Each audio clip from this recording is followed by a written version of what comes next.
Hello everyone, কেমন আছেন সবাই? জার্নি উইথ পাপাইয়ের আরেকটি নতুন ভ্লগে আপনাদের সকলকে ওয়েলকাম জানিয়ে আমার আজকের ভ্লগটি শুরু করছি। আজ সোমবার, সকাল এখন 6:30 মতো বাজে। হাজবেন্ডের অফিসেও ছুটি, তাই দুজনে মিলে একটু যাচ্ছি মন্দিরে। এটা তো আপনারা সবাই এখন মোটামুটি জানেন যে আমি ঝাড়খণ্ডের রাঁচি শহরে থাকি। হাজবেন্ডের কর্মসূত্রে বিগত 19 বছর ধরে আমরা এখন রাঁচিবাসী বলতে পারেন। যে মন্দিরটিতে আমরা এখন যাচ্ছি সেটি ঝাড়খণ্ডের একটি বিখ্যাত মন্দির, নাম দেউরি মন্দির। আপনারা অনেকেই হয়তো এই মন্দিরটির নাম শুনে থাকবেন, কারণ ঝাড়খণ্ডের বেশ জনপ্রিয় এবং জাগ্রত এই মন্দির। আমাদের বাড়ি থেকে মন্দিরটির দূরত্ব ধরুন ওই 60 কিলোমিটারের মতো। সামনেই রাস্তার উপরে যে নীল রঙের বোর্ডটি আসছে, ওতেই লেখা রয়েছে এখান থেকে দেউরি মন্দির 54 কিলোমিটার। উপর দিয়ে ব্রিজের মতো যে রাস্তাটি দেখছেন ওটি হচ্ছে রাঁচি রিং রোড। আমরা এখন বাঁদিকে টার্ন নিয়ে রাঁচি রিং রোডটাই ধরব। জানেন, এই রিং রোডটা তৈরি হওয়াতে আমাদের সাধারণ মানুষদের অনেক সুবিধা হয়েছে। গোটা রাঁচি শহরটাকেই আপনি এই রিং রোড ধরে একবার প্রদক্ষিণ করে নিতে পারবেন। এই যে এবার আমরা উঠে পড়লাম রিং রোডে। 6 লেনের রাস্তা, আর রাস্তাটি মোটামুটি সবসময় এরকম ফাঁকাই থাকে। আমরা বাঁ দিকে টার্ন নিয়ে এই রাস্তাটি ধরলাম, যেটি এখন গিয়ে মিশবে জামশেদপুর রোডের সাথে। আর যদি আমরা ডান দিকে টার্ন নিতাম তাহলে এই রাস্তাটি গিয়ে মিশত হাজারিবাগ এক্সপ্রেসওয়েতে। আসলে এই রাস্তাটি ধরলে শহরের ট্রাফিকটাকে অনেকটাই এড়ানো যায়। গল্প করতে করতে আমরা অলরেডি দেখুন না চলেও এসেছি। এবার ডান দিকে টার্ন নিলেই আমরা উঠে পড়ব জামশেদপুর রোডে। কিছুদিন আগেই আমি আপনাদের এই রাস্তা দিয়েই নিয়ে গেছিলাম পুরুলিয়ার অযোধ্যা পাহাড়ে। আমরা যখন নিজেদের গাড়ি নিয়ে বাই রোডে কলকাতা যাই তখন এই রাস্তাটা ধরেই যাই। ওই তো দেখুন বোর্ডে দেখাচ্ছে কলকাতা এখান থেকে 384 কিলোমিটার। রাঁচি থেকে জিটি রোড ধরেও বোকারো, ধানবাদ, আসানসোল, দুর্গাপুর হয়ে বাই রোড যেমন কলকাতা যাওয়া যায়, তেমনি এই রাস্তা ধরেও জামশেদপুর, বেহারাগোড়া, ঘাটশিলা, খড়গপুর, পাঁশকুড়া, কোলাঘাট, উলুবেড়িয়া হয়েও বাই রোড কলকাতা যাওয়া যায়। আমরা দুটি রাস্তা দিয়েই কলকাতা গেছি। তবে আমাকে যদি জিজ্ঞেস করেন তাহলে আমি বলবো জিটি রোডের থেকে জামশেদপুরের এই রাস্তাটি অনেক অনেক ভালো। জিটি রোডের তুলনায় এই রোডে ট্রাক অনেকটাই কম চলে, তাই এই রাস্তাটি মোটামুটি এরকমই ফাঁকাই থাকে। ঝাড়খণ্ডের বিখ্যাত দশম ফলসটি, সেটিও এই রাস্তার উপরে। আরও বেশ কয়েকটি সুন্দর সুন্দর জায়গা আছে, যেমন পালনা dam, Chandil dam, Dalma wild life century. আমরা মাঝে মাঝে শীতকালে এইসব জায়গাগুলিতে পিকনিক করতে আসি। এই যে এখন যে পাহাড়টি দেখছেন এটি হচ্ছে তাইমারা ঘাটির পাহাড়। আগে এখানে একটি সাংঘাতিক ঘাটি ছিল আর প্রচুর গাড়ির অ্যাক্সিডেন্ট হতো। তবে এখন হেঁটে আর ঘাটি নেই, এখন বিশাল চওড়া রাস্তা হয়ে গেছে, 4 লেনের রাস্তা। তাইমারা ঘাটির উপরে এটি একটি কালী মন্দির। আসা যাওয়ার পথে সবাই এখানে একবার দাঁড়িয়ে প্রণাম করে তারপরে রওনা দেয়। কিছুদিন আগেই যে রামনবমী ছিল তাতেই মন্দিরটিকে এইভাবে সাজানো হয়েছে। তাইমারা ঘাটি দিয়ে যাওয়ার সময় চারিপাশে তাইমারা ভ্যালির একটা খুব সুন্দর ভিউ দেখতে পাওয়া যায়। এই ঘাটি নিয়ে মানুষের মনে একটা ধারণা আছে জানেন, এখানে আসলেই নাকি মোবাইলে সময় বদলে যায়। যেমন ধরুন এখন আপনার মোবাইলে সময় হচ্ছে সকাল 7টা 14 এপ্রিল 2025, কিন্তু এই জায়গাটিতে আসলেই আপনার মোবাইলে হয়তো দেখাবে বিকেল 4টে 30 অক্টোবর 2027। অর্থাৎ এখানে আসলে আপনি চলে যাচ্ছেন ভবিষ্যতে। আমরা অবশ্য এখানে দাঁড়িয়ে সেভাবে কখনো মোবাইল দেখিনি, তবে একবার এসে দেখব সত্যি এরকম হয় কিনা। আর সত্যি যদি এরকম হয় তাহলে বুঝতে হবে জায়গাটিতে একটি ম্যাগনেটিক আকর্ষণ আছে। এই রাস্তার উপরে এমনিতে প্রচুর ধাবা রয়েছে, তাও সকালে বেরোনোর সময় আমি সাথে করে 2টো কলা আর একটু কেক নিয়ে বেরিয়েছি। দাঁড়ান, রাস্তায় যেতে যেতে আপনাদের এই দেউরি মন্দিরটি সকালে কখন খোলে আর বিকেলে কখন বন্ধ হয় সেটা একবার জানিয়ে দিই। ভোর 4টেতেই মন্দিরের দরজা খুলে যায়। আরতি হয় 4:30 থেকে 5টা পর্যন্ত এবং তারপরে পুজো স্টার্ট হয়, মানে 5টার পরে আপনি গিয়ে মাকে পুজো দিতে পারবেন। দুপুর 12:15 নাগাদ আবার মন্দিরের দরজা বন্ধ করা হয় আরতি এবং মায়ের ভোগ নিবেদনের জন্য। আরতি এবং ভোগ নিবেদনের পর আবার দরজা খোলা হয় 12:30টার সময়। সন্ধে 7টা নাগাদ হয় সন্ধ্যা আরতি এবং 8টার সময় মন্দিরের দরজা বন্ধ করা হয়। রাঁচি থেকে দেউরি মন্দির আসলে আপনাকে একটি টোলগেটে কিন্তু টোল দিতে হবে। আমরা প্রায় মন্দিরের কাছাকাছি চলেই এসেছি। সামনেই আসবে একটি ফ্লাইওভার, তবে মন্দিরে যাওয়ার জন্য আপনাকে ফ্লাইওভারে কিন্তু উঠতে হবে না। ব্রিজটিকে ডান দিকে রেখে বাঁ দিকের এই সার্ভিস রোডটি ধরতে হবে। সার্ভিস রোড ধরে কিছুটা এসেই আমাদের এবার যেতে হবে ব্রিজের নিচ দিয়ে ওই পারে। আসলে মন্দিরটা ওই পারে, কিন্তু ব্রিজের নিচে আজকে তো দেখছি অনেক গাড়ি পার্কিং করা আছে। চলুন সামনে একটু এগিয়ে দেখি কি অবস্থা। মন্দিরের ওখানেও তো পার্কিং এর যথেষ্ট বড় ব্যবস্থা রয়েছে, তাহলে মানুষে এখানে কেন গাড়ি রেখেছে কে জানে। না, এদিকটা তো ফাঁকাই রয়েছে, একবার পার্কিং এর ওদিকটা গিয়ে দেখি। ওই যে মা দেউরি মন্দিরের চূড়াটি দেখা যাচ্ছে। মন্দিরের দুদিকে গাড়ি পার্কিং এর বেশ ভালো ব্যবস্থা আছে। এই সোজা রাস্তাটি মন্দিরের রাস্তা। তবে জানেন, আজকে অনেক গাড়ি আছে দেখছি, মনে হচ্ছে মন্দিরে বেশ ভিড় হবে। চলুন আগে গাড়িটাকে একটা জায়গায় পার্কিং করি। এখানে পুজো দেওয়ার জন্য প্রচুর দোকান রয়েছে।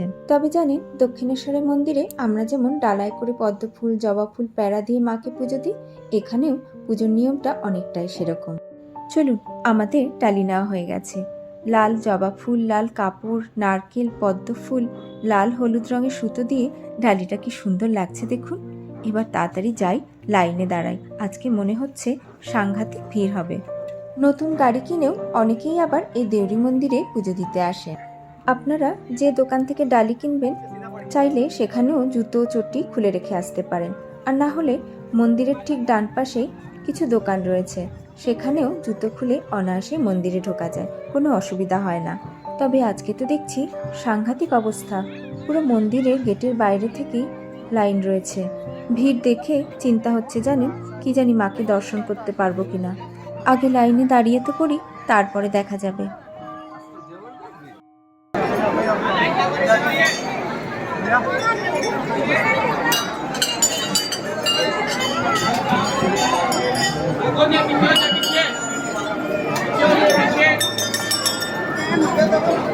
প্রায় আধ ঘন্টা মতো গেটের বাইরেই দাঁড়িয়েছিলাম জানেন, আর মানুষের ধাক্কাতেই একরকম মন্দিরের এই চত্বরে এতক্ষণে ঢুকতে পেরেছি। মানুষের এত সাংঘাতিক ভিড় যে দেউরি মায়ের মূল মন্দিরটি আপনাদের একবার দেখাবো সেটা পর্যন্ত পারছি না। বহু প্রাচীন মন্দির এই দেউরি মন্দির। এখানে মা দুর্গার পুজো করা হয়। মন্দিরের গম্বুজটি খুবই সুন্দর। মূল কাঠামোতে পাথরগুলিকে একে অপরের উপর স্থাপন করে তৈরি করা হয়েছিল, কোনো রকম সিমেন্টিং উপাদান ছাড়া। 16 হাত বিশিষ্ট মা দুর্গার প্রায় 700 বছরের প্রাচীন মূর্তিকে এখানে পুজো করা হয়। সেই সাথে ভগবান শিবের মূর্তিও স্থাপিত রয়েছে। মুন্ডারি ভাষায় দেউরি শব্দের অর্থ হচ্ছে পাথর। মূর্তি এবং মন্দির দুটোই তাই পাথর দিয়ে তৈরি। আমরা সবাই জানি মা দুর্গা একজন যোদ্ধা দেবী, তাই তিনি সিংহ বা বাঘের উপর চড়েন এবং 8 থেকে 18টি হাতের মধ্যে থাকেন। প্রতিটি হাত ধ্বংস এবং সৃষ্টি করার জন্য একটি অস্ত্র ধারণ করে। এই মন্দিরের প্রধান আকর্ষণ হলো মূর্তিটির 16টি হাত রয়েছে। সাধারণত দেবী দুর্গাকে 8 বা 10টি হাত নিয়ে আমরা দেখতে পাই। মন্দিরটির আরও একটি বৈশিষ্ট্য হচ্ছে সপ্তাহের 6 দিন এখানে উপজাতি পুরোহিতরাই পুজো করে থাকেন, আর একদিন পুজো করেন ব্রাহ্মণ পুরোহিত। শোনা যায় যে কেউ মন্দিরের কাঠামো পরিবর্তন করার চেষ্টা করেছে, তাকে দেবতার ক্রোধের মুখোমুখি হতে হয়েছে এবং পরিণতি ভোগ করতে হয়েছে। তাই মূল মন্দিরটি অক্ষত রেখে বাইরের থেকেই মন্দিরের ধাঁচায় একটি কাঠামো বানানো হয়েছে। ভারতীয় ক্রিকেট দলের প্রাক্তন অধিনায়ক প্রখ্যাত MS ধোনিও এখানে পুজো দিতে আসেন। বলা যেতে পারে ধোনি এখানে এসে পুজো দেওয়ার পরেই মন্দিরটির মানুষের কাছে জনপ্রিয়তা আরও বেড়ে যায়। এই মন্দিরটি নিয়ে লোকের মুখে একটি গল্প আছে, এখানে দাঁড়িয়েই আমি আজকে আপনাদের সেই গল্প একটু শোনাই। লোককথা অনুসারে 18 শতকের তামারের এক রাজা একবার স্বপ্নে দেখেছিলেন যে দেবী তাকে বলছিলেন যে দেউরিতে একটি মন্দির আছে, সেখানে তাকে পুজো করতে হবে। রাজার নির্দেশে গ্রামবাসীরা বনের এক অংশ পরিষ্কার করে একটি ছোট্ট মন্দির খুঁজে বের করেন, যেখানে দুর্গার একটি পাথরের মূর্তি রয়েছে। সেই থেকে এখানে দেবীর পুজো করা হয়। একবার ভালো করে দেখলেই বুঝতে পারবেন কত প্রাচীন মন্দির এই দেউরি মন্দির।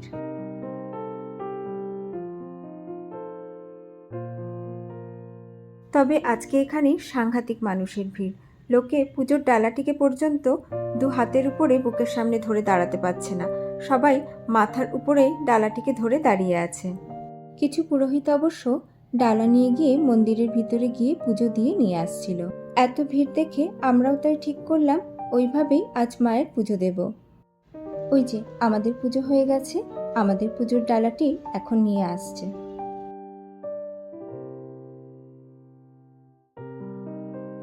এখানে এখনো বলি দেওয়ার প্রথা আছে, যে প্রথাকে আমি একদমই সমর্থন করি না। ভক্তি, আস্থা, ইচ্ছা পূরণের জন্য কারো বলি দিতে হবে, সেটাকে কোনো মতেই মেনে নেওয়া যায় না। মন্দিরের এই জায়গায় জানেন, সবাই তাদের ইচ্ছা পূরণের জন্য বাঁশের উপর হলুদ এবং লাল রঙের পবিত্র একটি সুতো বেঁধে রেখে যান। আবার যখন তাদের সবার ইচ্ছা পূরণ হয়ে যায়, পুনরায় আবার এসে সেই সুতোটিকে খুলে দিয়ে যান।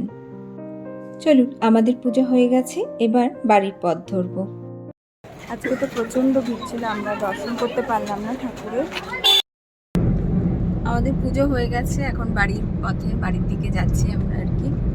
মানে ঠাকুরের আজকে মায়ের দর্শন করতে পারলাম না, প্রচণ্ড ভিড় ছিল আজকে, সাংঘাতিক ভিড় ছিল। এত বছর ধরে আমরা রাঁচিতে রয়েছে, এই মন্দিরে অনেকবার পুজো দিতে এসেছি, কিন্তু এইরকম ভিড় আমি এর আগে কখনো দেখিনি। তো আজকে আসলে সংক্রান্তির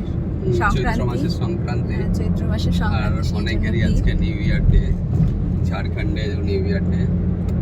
তো নতুন বছরের জন্য ভিড়টা একটু বেশি ছিল, এতটা বেশি এক্সপেক্ট করিনি। আরও সকালে আসলে হয়তো হতো, যাই হোক। তবে এরা সাইড থেকে অ্যারেঞ্জমেন্ট করেছিল পুজো দেওয়ার, আমরা পুরোহিত দিয়ে বাইরে থেকেই পুজো করিয়ে নিয়েছি। হ্যাঁ, প্রসাদ চড়িয়ে দিয়েছি, মানে বাইরে পণ্ডিতজিরা ছিল, তো ওনারা প্রসাদ, এত ভিড় দেখে ওনারা প্রসাদ বলছিলেন যে আপনারা যদি মাকে চড়াতে চান তাহলে চড়িয়ে দিতে পারেন। তো আমরা সেইভাবেই আজকে পুজো দিলাম, ওখানেই মানে প্রসাদের থালাতে হাত দিয়ে সংকল্প করে আজকে ওইভাবেই, মানে দর্শন করতে পারলাম না, ওইভাবেই পুজো দিলাম। এখনো যা রেটে ভিড় আরো বাড়ছে, অ্যাকচুয়ালি দিন যত বাড়বে তত আরো ভিড় বাড়বে। সুতরাং ওই জন্য পুলিশও কাফি ফোর্স এখন আসছে, কারণ স্ট্যাম্পেড হওয়ার একটা চান্স থাকে। আর এখানে অতটা প্রপারলি সিস্টেমেটিক নয়, গ্রামের মধ্যে মন্দিরটা খুবই গ্রাম্য পরিবেশে, সেই জন্য সেইভাবে লাইনের অ্যারেঞ্জমেন্ট, মানে প্রপার সিস্টেমেটিক ওয়েতে লাইন দিয়ে মন্দিরে প্রবেশ করানো, মানে সেই ব্যাপারগুলো নেই আর কি। তো সেই জন্য আর একটু ভিড় হয়ে গেলে একটু অসুবিধা হয়ে যায়। আর মায়ের মন্দিরের ঢোকার যে গেটটা খুব ছোট, মানে ভীষণ ছোট, মাথা নিচু করে ঢুকতে হয়। আমি তো আজকে দেখাতে পারলাম না, পরে কখনো আসলে দেখাবো ভালো করে। তো সেই জন্য একজন করে মাথা নিচু করে ভেতরে ঢুকতে, আর ভেতরে জায়গাও খুব কম, ওই জন্য টাইমও লাগে, পুজো দিতে বেশ টাইম লাগে। এটা অ্যাকচুয়ালি অনেক পুরনো মন্দির, সেই হিসাবেই আগের স্ট্রাকচারই রয়ে গেছে, আগের স্ট্রাকচারই রয়েছে। সেই মানে মূল যে মন্দিরটা সেটা কিন্তু আগের স্ট্রাকচারই রয়েছে, তার উপর দিয়ে একটা কাঠামো তৈরি করা হয়েছে, কিন্তু মূল মন্দিরটা, পাথরের যে মূল মন্দির, সেটা সেই রকমই আছে। তো এখন বাড়িতে যাচ্ছি, হয়তো রাস্তায় একটু ব্রেকফাস্ট করে নেবো, মানে অলরেডি প্রায় 10টা মতো বাজে। তো ব্রেকফাস্ট করে তারপরে আমরা বাড়িতে ঢুকবো। এই রোডের উপরেই আরেকটি সুন্দর মন্দির রয়েছে, সূর্য মন্দির।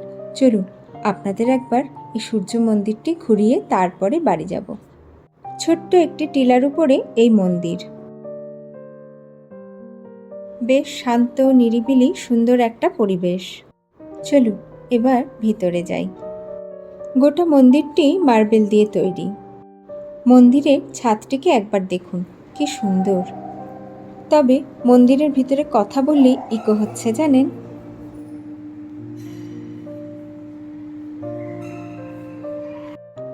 ওই যে সামনেই সূর্যদেব বসে আছেন, চলুন তাড়াতাড়ি গিয়ে প্রণামটা সেরে আসি।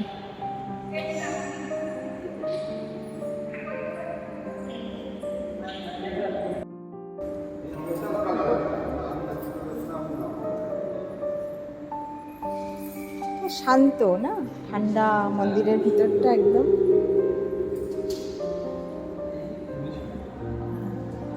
খুবই ভালো, সুন্দর মন্দির।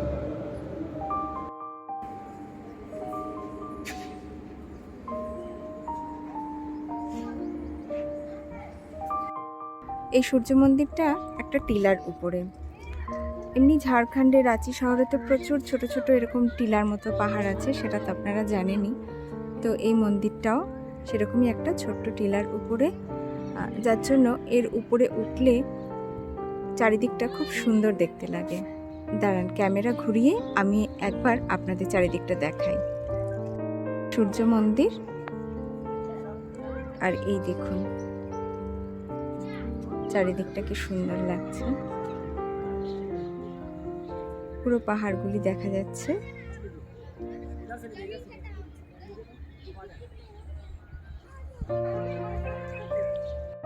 এখন প্রায় 10:30 মতো বাজে, আর আমি আপনাদের আগেই বলেছিলাম যে 2টো কলা আর কিছু কেক আমি বাড়ি থেকেই প্যাক করে নিয়ে এসেছিলাম।